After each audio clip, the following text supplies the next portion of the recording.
Kelainan kongenital atau kelainan bawaan adalah kelainan yang didapat sejak lahir. Hal ini bisa berupa kecacatan ataupun gangguan fungsi pada organ tubuh. Kondisi ini biasanya terjadi sejak dalam kandungan. Apakah secara medis kelainan bawaan ini dapat dihindari oleh ibu hamil? Apa saja faktor yang mempengaruhi kelainan bawaan? Bersama saya Dr. Jesslyn, inilah Shalom Dok.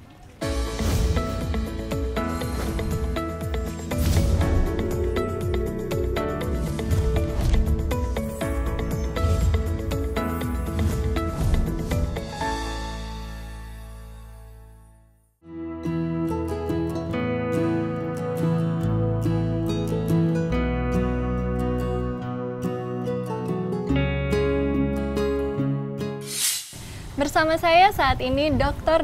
Lydia Pratanu, Master of Science. Apa kabar, Dok? Baik, ya. Terima kasih, Jesslyn. Terima kasih, Dok, sudah bersedia hadir di acara Shalom Dok episode kali ini. Mungkin Dr. Lydia bersedia, Dok, untuk bercerita sedikit mengenai latar pekerjaan dokter. Kira-kira apa aja nih yang dilakukan dokter? Ya, saya bekerja di Rumah Sakit Anak dan Bunda Harapan Kita di Jakarta.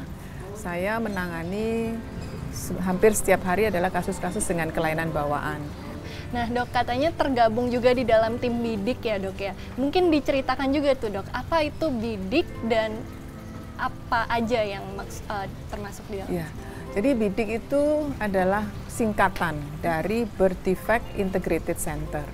Jadi Birth Defect Integrated Center itu adalah suatu pelayanan terpadu untuk anak-anak dengan kelainan bawaan.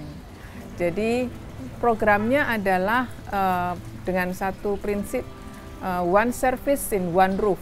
Jadi supaya semua diagnostik, tata laksana dan semuanya dikerjakan di bawah satu atap di Rumah Sakit Harapan Kita. Jadi itu programnya mulai dari sebelum kehamilan sampai setelah anak itu lahir. Kalaupun dengan cacat, diupayakan supaya anak itu bisa punya kualitas hidup yang baik dengan kecacatannya itu. Sebenarnya seberapa banyak sih, Dok, kalau secara statistik kelainan bawaan pada anak-anak itu secara global maupun secara di Indonesia? Iya, jadi secara global itu tahun 2006 saja itu dikatakan 1 dari 33 anak lahir dengan cacat bawaan. Itu di dunia. Kemudian memang sedikit ya, tapi cacat bawaan itu tidak sesimpel batuk pilek, tifus, dan yang lain-lain penyakit infeksi. Sedangkan di Asia Tenggara, khususnya di Indonesia, itu 20% anak lahir setiap tahun dengan cacat bawaan.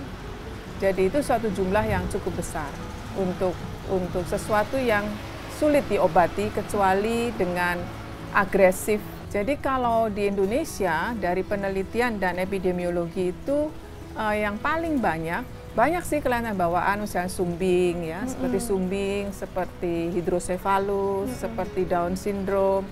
Tapi yang paling banyak adalah kelainan jantung bawaan. Kelainan bawaan itu secara gampangnya ya mungkin dibagi dua, yang genetik dan yang non genetik. Kalau genetik itu berarti yang saya mau klarifikasi untuk masyarakat ya. Jadi genetik itu tidak selalu keturunan. Jadi kalau kelainan disebut kelainan genetik atau cacat disebut cacat genetik itu artinya there is something wrong with the gene. Tapi belum tentu turunan. Jadi bisa turunan seperti misalnya talasemia gitu ya. Tapi kalau kelainan kayak bibir sumbing itu belum tentu turunan, banyak faktor yang lain yang non-genetik. Jadi secara garis besar ada yang genetik, ada yang non-genetik. Yang non-genetik seperti apa? Misalnya karena gizi buruk ya, jadi dia kurang asam folat, sehingga dia mengalami hidrosefalus, sumbing misalnya.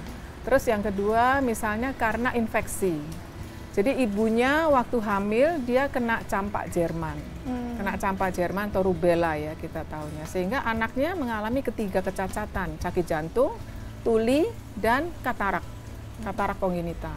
Jadi matanya putih gitu. Nah itu infeksi, terus gizi, terus bisa juga bahan-bahan berbahaya.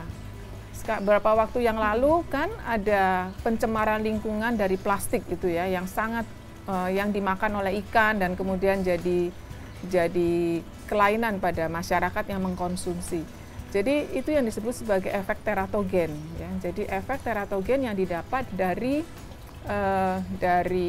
bahan-bahan yang berbahaya dan beracun. Dan kemudian juga bisa selain bahan-bahan itu juga radiasi. Memang sih HP ya, HP komputer itu belum terbukti menyebabkan cacat bawaan yang mayor gitu ya. Tetapi mungkin ada pengaruhnya yang suatu saat kita akan temukan. Tetapi radiasi itu bisa radiasi karena dia sering di ronsen pada saat hamil misalnya, atau dia kerja di satu tempat yang radiasinya tinggi, misalnya reaktor nuklir atau apa gitu ya. Terus apakah semua kelainan bawaan ini diketahui dok penyebabnya atau bagaimana? Ya itu sedihnya sebagian besar nggak diketahui penyebabnya ya. Jadi sebagian besar kelainan bawaan itu belum diketahui, tapi sekitar mungkin 20-30% diketahui. Jadi misalnya ada yang kelainan di kromosom, contohnya Down syndrome gitu ya, atau Turner syndrome gitu ya, orang yang perawakannya pendek gitu. Terus ada juga sih kelainan bawaan yang agak unik ya. Jadi tapi itu kelainannya di kromosom, misalnya kelamin ganda. Kelamin ganda itu cacat bawaan. Jadi ada sih beberapa pasien saya mungkin waktu lahir dikasih nama Sri Wahyuni gitu ya. Tapi ibunya tuh nggak terlalu aware gitu tentang kelamin anaknya. Ternyata anaknya itu laki-laki. Nah itu bisa dideteksi dengan kromosom. Ketahuan penyebabnya di sana. Tapi sebagian besar kita nggak terlalu tahu kelainannya. Nah dok, tadi kan ada sekitar 20% itu banyak sekali ya dok ya untuk kelainan bawaan di Indonesia sendiri. Nah itu apakah ada jenis-jenisnya atau ada tipe-tipenya dok? Iya, jadi kalau secara garis besar kelainan bawaan itu bisa terbagi dua ya. Kelainan bawaan yang latar belakangnya genetik dan kelainan bawaan yang latar belakangnya non-genetik. Jadi latar belakang yang genetik itu bisa dua macam lagi. Bisa yang diturunkan, artinya berasal dari salah satu orang tua atau dari keluarga besar, tapi bisa juga tidak. Jadi hanya pada anak itu sendiri. Terus kelainan yang non genetik, jadi tidak ada faktor genetik di balik cacat bawaannya itu. Nah, terus kalau yang paling sering di Indonesia itu apa dok? Yang paling sering di Indonesia itu kelainan jantung bawaan. Jadi jantung bocor dengan segala macam komplikasinya ya. Yang paling banyak itu. Bukan hanya di Indonesia tapi di Asia Tenggara juga begitu.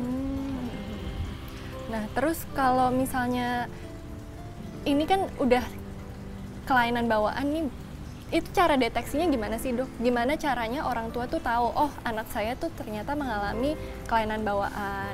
Itu gimana cara deteksinya dok?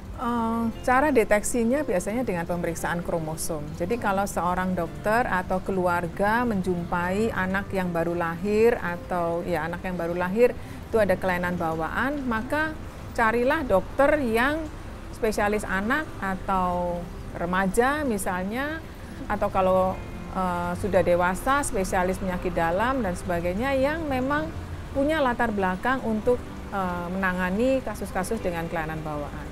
Jadi kadang-kadang pasien dengan kecacatan itu, mereka itu nggak tahu mau ke dokter mana gitu ya. Ya kalau mereka hanya tahu masyarakat awam, kalau masih anak dia ke dokter anak.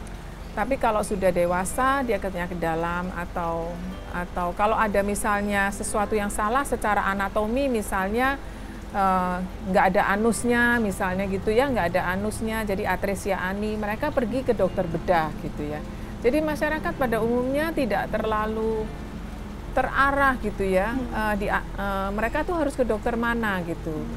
Tapi sebaiknya pergi ke dokter yang menangani sesuai dengan umurnya ya. Kalau anak ya ke dokter anak.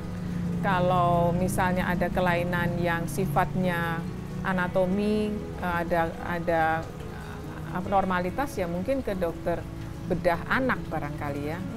Seperti itu. Nah, tadi dokter bilang kalau misalnya dewasa ke penyakit dalam, kalau remaja ke dokter remaja. Nah, berarti tidak semua kelainan bawaan dideteksi saat lahir ya berarti ya dok ya? Ya, tidak selalu. Jadi pada umumnya sih kalau di rumah sakit kami, di rumah sakit saya yang saya bekerja, itu bahkan masih dalam kandungan udah bisa dideteksi. Jadi begitu dokter kebidanan menemukan keanehan misalnya pada USG gitu ya, pada kehamilan yang sangat dini ada keanehan, biasanya dirujuk ke spesialis kebidanan yang lebih menangani, menekuni bidang-bidang tertentu. Biasanya spesialis feto-maternal biasanya. Nah, itu tidak semua rumah sakit punya. Jadi biasanya dirujuk ke rumah sakit yang ada spesialis bidanan itu dan kemudian diputuskan ini kelainannya seperti apa. Nah, kemudian biasanya kalau perlu diperiksa kromosomnya ketika janin itu masih di dalam kandungan. Sudah bisa.